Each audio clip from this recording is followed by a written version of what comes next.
Questi trucchi ti torneranno utili in tante situazioni diverse.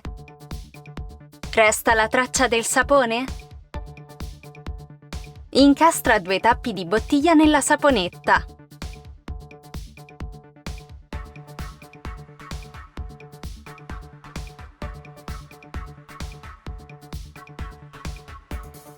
Problema risolto.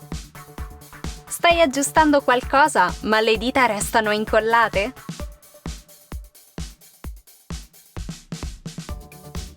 Bastano un po' di aceto e sale.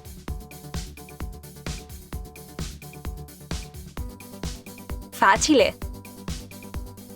Fare la valigia può essere complicato. Così non si chiude.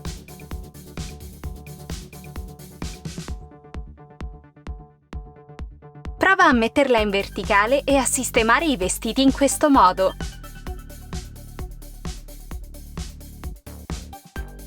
Ora c'è molto più spazio.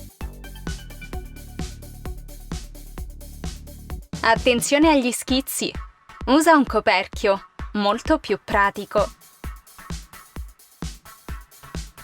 I mezzi limoni si rovinano subito in frigo. Prova questo trucchetto con uno stuzzicadenti.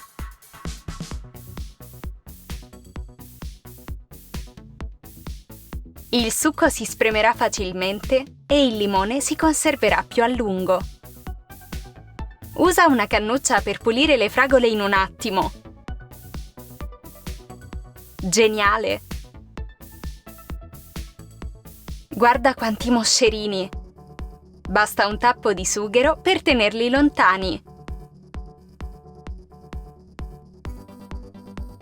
Le patate cominciano a germogliare? Conservale insieme ad una mela.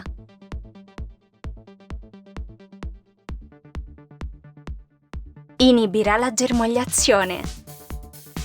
Tieni lontano il gatto dai divani con questo semplice metodo. Spruzza un po' di aceto e il problema è risolto. Usa una forchetta per tagliare il formaggio in parti uguali. Delle fette perfette. Per le scottature lievi come quelle del forno, usa la senape.